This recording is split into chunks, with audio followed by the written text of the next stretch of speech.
It is finally here, right? The first game of the NFL season, Cowboys v. Bucks. All the stars will be out. Dak, Jera, Ed Sheeran, everybody.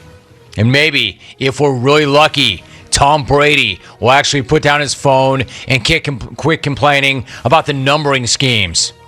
Pretty remarkable to see a defending Super Bowl champ coming back as loaded as the Bucks are. They return every starting player on both sides of the ball from a team that won it all last year. I mean, you can make an argument that from a pure talent standpoint, this crew is actually better than the one that won it all last year. Pretty much anyone who did anything in the playoffs last year is back this year. O.J. Howard is back from his injury. The secondary, which was young last year, has another year of experience and playing and coming through in pressure situations. So what I'm saying is I don't really remember the last time I saw a defending champion with so few questions surrounding them. The only question is, how good will this team be? Can they be better than the team that won it all and has the comically large rings to show for it? So almost no real questions about that team. Maybe TB44. Maybe it's just the year that he shows up and he's old. You know how fighters once in a while, they fight, and then one night they get in the ring and it's just gone. They're shot. Suddenly they can't get off. Is that the year that happens to Tom Brady? I don't know. I tend to doubt it. The Cowboys, on the other hand, have lots of question marks. Question marks all over the place. Namely, is Dak Prescott healthy? According to reports, yes. But what's he going to look like, and how will he respond the first time he takes that one big shot? Because you know the Bucs and that dominant front seven are coming for this guy. And he did not play at all in the preseason, so there really is no way for us to know where he's at mentally and physically. I would never question Dak's grit, or his toughness, or his heart. But the fact remains, he has not played a game in nearly a year, an actual NFL game. 340 days since he suffered one of the nastiest injuries you are ever going to see. Since then, he's undergone 2 surgeries and tacked on a shoulder injury. So again, if anybody can come back from injury and adversity like that, it is Dak Prescott, but I need to see it in a game situation. And this guy's being thrown right into the fire. Yes, he's got weapons to get the ball to. Yes, Ezekiel Elliott is coming off his worst season ever, but has leaned out and looks good. But you're only as good as the guys in front of you, and they could be without the best of the bunch if all-pro guard Zack Martin can't go. So, is Martin going to go tonight? Will he? Let's not get into that. He had been ruled out and put on the COVID list, ruled out, then ruled maybe, then ruled out, then ruled maybe again. He did not travel with the team to Florida, but according to the Cowboys website, he could theoretically still fly there on his own for the game if he does pass COVID tests, 2 of them, 24 hours apart. So, is he or isn't he? Who knows? Stephen Jones told a local radio station yesterday that, quote, it's looking like a stretch, end quote, that Martin will play tonight. I'll tell you what it looks like to me. If he does not play tonight, they're screwed. I mean, they're pretty much screwed even if he does play tonight.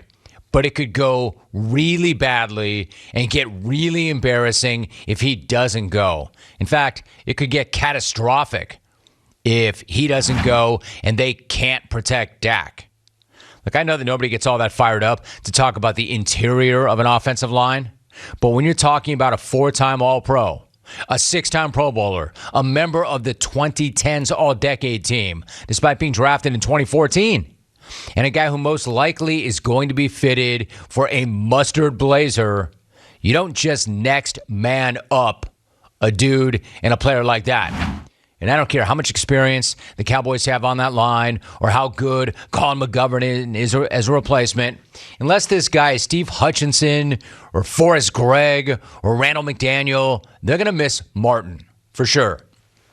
And then while Dak and Zach are a couple of big questions, they pale in comparison to the questions on that Dallas D, which was absolute garbage last year. Am I right, Pac-Man? Garbage. Garbage. Garbage. I mean, find me a better word to describe that Cowboy defense last year than garbage. Garbage. Find me a better word. Give it to me right now. A better word than garbage. Garbage. All right, so I know the big head will go to his go-to and say that they were ass. Hate to rip your thunder before your segment, head. So I'm just going to say that that defense was garbage. Garbage. Yeah, I mean, how much better can it really be now than it was then? I mean, do you remember how bad it was last year? They allowed 243 points in the first 7 games last year. They had 11 entire seasons where they did not allow that many points, that they were casually just puking up in the first 7 games. Yeah, so maybe that defense will be better this year, because honestly, I know it can't be any worse. I know they brought in some talent. I know they can't be coached any worse. But I also know this. The last thing that you want is to have a terrible young defense and have that terrible young defense go up against a weapon-laden Super Bowl champion playing at home with Tom Brady pulling the strings in front of a national audience in prime time. Have fun with that. They'd probably rather all dump Tabasco in their eyes. And yes, I know that Nolan is gone.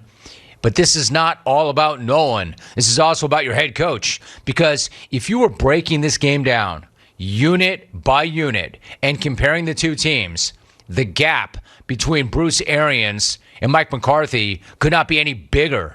And that gap between the staff that Arians has assembled and what's left of McCarthy's SWAT team from that barn is pretty enormous.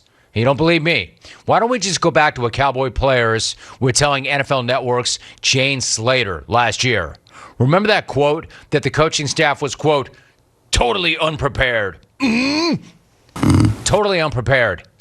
They don't teach. They don't have any sense of adjusting on the fly. These were actual NFL players saying that about an actual NFL coaching staff. And yet, that was still not as painful as the other player who told Slater that the coaches, quote, just aren't good at their jobs, end quote. One of the greatest quotes ever. Something about the simplicity of that quote makes it even more punishing. Oh, our coaches. Oh, yeah. Yeah, they're not good at their jobs. It's so awesome. Like, I would tell you to coach them up, Mike. But apparently you're not good at your job, and neither are the guys you brought in. I would tell you to coach them up, Mike, but I don't think it really matters because I know you can't. And you're going to get hammered tonight. The question is not whether or not you can win. You can't. It's whether or not you can stay within that nice, fat point spread. No pun intended. None taken, I'm sure. Something the big head and I will break down next hour. Like, I don't know what's worse. I don't know what's worse, your defense or your choice in hot sauce. I'll say this, though. Cowboys may suck at coaching, but they do not suck at making money. They're valued at $6.9 bill with a B. $6.9 billion. And that's coming off a 6-win year. It's like a bill for every win. Money like that would even Jera himself cry.